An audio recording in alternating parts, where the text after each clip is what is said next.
욥기 11장 1절에서 2절입니다. 나아만 사람 소발이 대답하여 이르되 말이 많으니 어찌 대답이 없으랴. 말이 많은 사람이 어찌 의롭다 함을 얻겠느냐. 그동안 욥은 자신의 고난과 고통 가운데 하나님께 질문을 합니다. 왜 저를 대적하십니까? 왜 저를 지으셨습니까? 왜 제게 생명을 주셨습니까? 저의 의로움을 아시면서도 저를 이렇게 괴롭게 하시는 까닭을 알고 싶습니다. 라고 하며 인과응보로도 설명되지 않고 또 전통으로도 설명되지 않는 자신의 현실 속에서 하나님께 질문을 합니다. 그리고 욥의 한탄을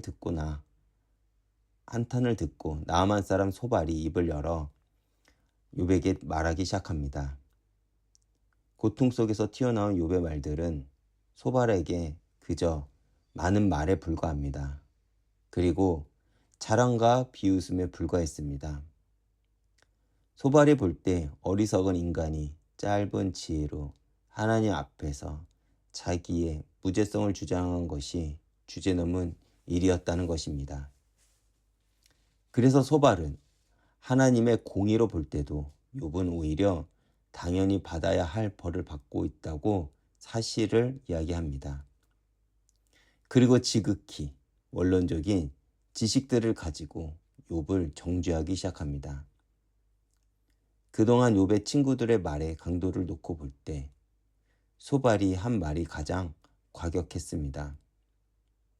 맨 처음 가장 영전자였던 엘리바스가 비교적 점잖은 사람처럼 보이고 빌닷은 조금은 더 정죄하는 스타일의 사람처럼 보이지만 소발의 말을 들어보면 그가 감정이 가장 격하고 오만한 사람처럼 보입니다.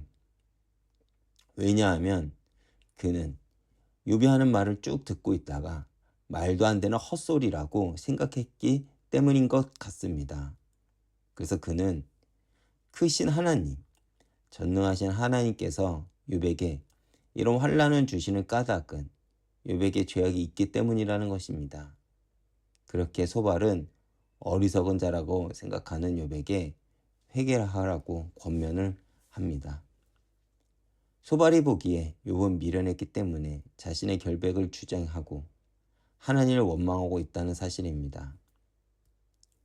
언뜻 보아서는 새 친구들이 훨씬 더 신앙적으로 보이고 옳은 말만 하는 것처럼 보입니다.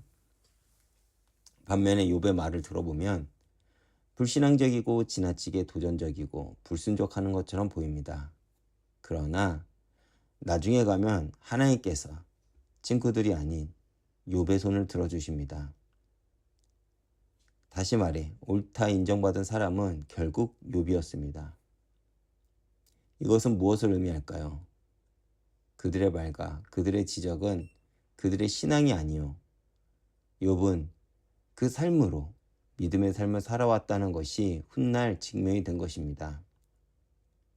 우리도 마찬가지일 것입니다.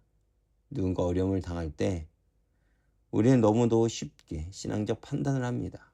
그러면서 내가 말한 것이 꼭 나라고 생각을 합니다.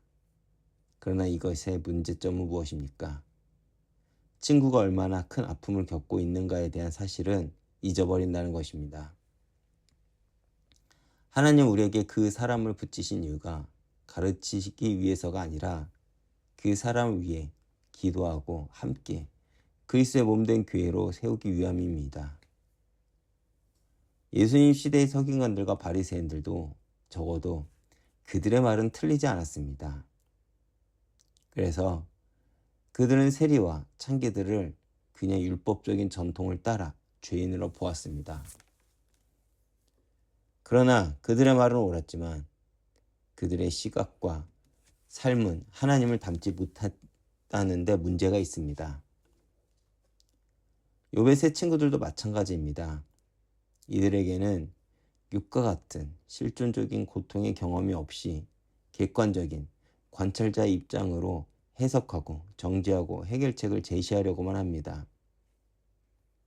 이것이 우리가 신앙생활을 하면서 주의해야 할 것입니다.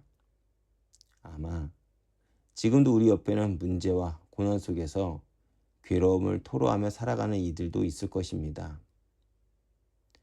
우리는 지식적인 원론을 가지고 그들을 판단할 것이 아니라 그들을 위해 기도하며 함께 교회를 세우고 하나님 나라를 이뤄가는 것이 하나님이 원하시는 결론이라는 것입니다. 이 사실을 기억하시면서 오늘도 하나님 나라를 누리는 가운데 내 주변을 살피고 기도로 중보하는 하루가 되길 기도합니다.